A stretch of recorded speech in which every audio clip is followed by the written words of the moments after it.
ओम नमो भगवते वासुदेवाय। पापांकुशा एकादशी आश्विन मास के शुक्ल पक्ष की एकादशी होती है। इस एकादशी का महत्व स्वयं भगवान श्री कृष्ण ने धर्मराज युधिष्ठिर को बताया था। इस एकादशी पर भगवान पद्मनाभ की पूजा की जाती है। पाप रूपी हाथी को इस व्रत के पुण्य रूपी अंकुश से बेधने के कारण ही इसका नाम पापांकुशा पड़ा। इस दिन मौन रहकर भगवत स्मरण और पूजन करने का विधान है। इस प्रकार भगवान की आराधना करने से मन शुद्ध होता है और व्यक्ति में सद्गुणों का समावेश होता है। पापांकुशा एकादशी व्रत का नियम पालन दशमी तिथि की रात से ही शुरू करना चाहिए और ब्रह्मचर्य का पालन करना चाहिए। एकादशी के दिन सुबह नित्य कर्मों से निवृत्त होकर साफ वस्त्र पहनकर भगवान श्री विष्णु की शेष शैया पर विराजित प्रतिमा के सामने बैठकर व्रत का संकल्प लें। इस दिन अपनी अपनी सामर्थ्य के अनुसार उपवास करें।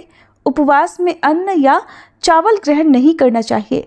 अगर बिना अन्न के ना रह पाए तो केवल एक समय ही फलाहार ग्रहण कर सकते हैं। पापांकुशा एकादशी के दिन भगवान विष्णु की श्रद्धा और भक्ति भाव से पूजा और फिर ब्राह्मणों को उत्तम दान और दक्षिणा देनी चाहिए।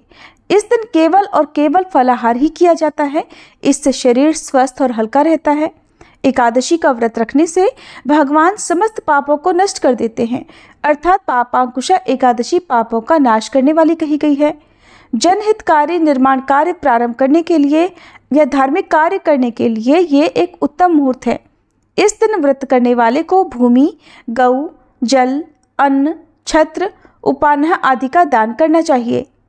यदि परिवार में कोई भी सदस्य पापांकुशा एकादशी का व्रत करता है तो उस परिवार के मातृपक्ष के 10, पितृपक्ष के 10 पितर विष्णु लोक को जाते हैं। पापांकुशा एकादशी 1000 अश्वमेध यज्ञ और 100 सूर्य यज्ञ करने के समान फल प्रदान करने वाली मानी गई है। दशमी तिथि पर सप्त धान्य यानी गेहूं, उड़द, मूंग, चना, जौ, चावल और मसूर की दाल नहीं खानी चाहिए, क्योंकि इन सप्त धान्यों की पूजा एकादशी के दिन की जाती है। जहां तक संभव हो दशमी तिथि और एकादशी तिथि दोनों ही दिनों में कम से कम बोलना चाहिए। हो सके तो मौन रहना चाहिए। दशमी तिथि को तामसिक वस्तुओं का सेवन नहीं करना चाहिए और एकादशी तिथि पर सुबह उठकर स्नान आदि करने के बाद व्रत का संकल्प लेना चाहिए। संकल्प अपनी शक्ति के अनुसार ही लेना चाहिए, यानी एक समय फलाहार का या फिर बिना भोजन का। संकल्प लेने के बाद घट स्थापना की जाती है, जिसके ऊपर श्री विष्णु भगवान की मूर्ति रखी जाती है। साथ में भगवान विष्णु का स्मरण और कथा का श्रवण किया जाता है। इस व्रत का समापन द्वादशी तिथि में प्रातःकाल ब्राह्मणों को अन्न का दान और दक्षिणा देने के बाद ही किया जाता है।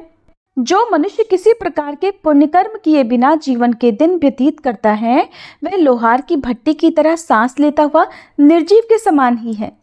निर्धन मनुष्यों को भी अपनी शक्ति के अनुसार दान करना चाहिए और धन वालों को सरोवर, बाग, मकान आदि बनवाकर दान करना चाहिए। ऐसे मनुष्यों को यम का द्वार नहीं देखना पड़ता और संसार में दीर्घायु होकर वह धनाढ्य, कुलीन और रोग रहित रहते हैं।